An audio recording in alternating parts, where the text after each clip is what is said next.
Hello，大家好，我係中年星星星嘅 Uncle Barry。我今次呢條片係想講下我對中年好聲音3最後3強嘅表現同埋感受。相信大家都可能聽咗好多 YouTuber 同埋好多歌唱老師嘅評語，去分析佢哋嘅3個歌唱嘅表現同埋技巧。喺呢條片，我只係想用一個普通觀眾去角度去講下佢哋3個嘅表現。我心目中其實佢哋3個都有資格攞冠軍。我認為嘅分野係臨場表現、揀歌、評判嘅喜好同埋觀眾嘅投票。我作為普通觀眾，我只係識分好聽同埋唔好聽。歌手去演繹一首歌，能唔能夠同觀眾有交流，我認為取決於2大因素。一係佢唱俾我聽，令到我有共鳴，能夠入到我嘅世界裏邊；一係佢唱俾自己聽，令到我感受到佢嘅內心世界，我會產生共鳴而進入佢嘅感情世界。如果我聽唔明佢唱乜，我點會有產生共鳴呢？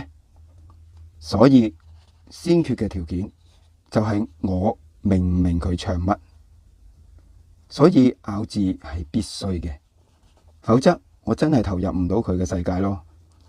當然其他技巧包括感情啊、拍子、節奏、隻歌有冇走音，都係分數嘅標準。所以首先我認為如果歌曲有20分嘅，係好唔合理嘅一件事。好，咁我哋首先講下劉洋嘅表現啦。快歌我係我痴心，縱然佢所有技巧都做得好好，但係廣東話咬字唔清晰，我哋做觀眾嘅難以投入。咬字同埋感情，我認為都要扣1-2分，咁又點可能有20分呢？我相信18分係較合理嘅分數啦。慢歌亦都錯，連阿 Tim Sir 都話聽唔明佢唱乜，咁英文咬字又係唔清晰，咁其他係冇問題嘅，高音啊全部都唱到，亦都好精準添，所以喺呢度可能又要扣1分，咁我就覺得19分都較為合理，亦都冇可能有20分啦。第二個就黃渤，佢快歌站在高崗上。首先我認為呢首絕對唔係一首快歌，而且黃渤喺表演上邊亦都冇快歌嘅身體喐動同埋快歌應有嘅律動感覺。我喺電視都睇唔到，亦都 feel 唔到佢嘅感覺，所以我覺得呢隻歌絕對最多只係值18分，20分就太誇張啦。慢歌沒有你還是愛你，好明顯佢嘅高音已經係有走音啦，但係佢嘅演繹上我又覺得其實冇乜大問題嘅，亦都唔好同其他人比較。坊間係好多人同佢要同炎明熹啊或者陳僖儀啊嗰啲比較，我覺得唔需要嘅。每個人唱出嚟嘅歌都係有唔同嘅感覺，咁所以我認為18-9分都係合理嘅，但20分唔可能啦，亦都太誇張，起碼走音都應該扣1分啦啩。咁最後出場嘅係張雨晨，快歌大藝術家，佢揀呢隻歌我就覺得有啲蝕底啦。我估計係好多人都冇聽過呢隻歌，而且呢隻歌係一隻普通話，加埋歌詞又快又密，我相信好多觀眾都唔明白佢想表達啲乜嘢。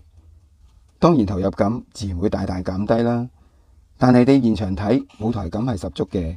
如果我覺得作為一個表演係冇問題嘅，但係如果比賽就好似唔係好啱啦，所以只係值18-9分，都係唔值20分啦。慢歌情人，佢用咗自己嘅方法去演繹，表演都係冇問題嘅，但係比賽就有啲做多咗啦。因為呢一隻歌對大部分嘅觀眾都係一隻深入民心、家傳戶曉、耳熟能詳嘅一首經典歌曲。你改到咁樣，你叫大家點投入呢？加上最後嘅 rap 喺編排上，我覺得完全都唔知做乜嘢，好似同隻歌都冇關係咁樣。咁但係點可能有20分呢？又係縱觀嚟睇，大家認為邊一位攞冠軍？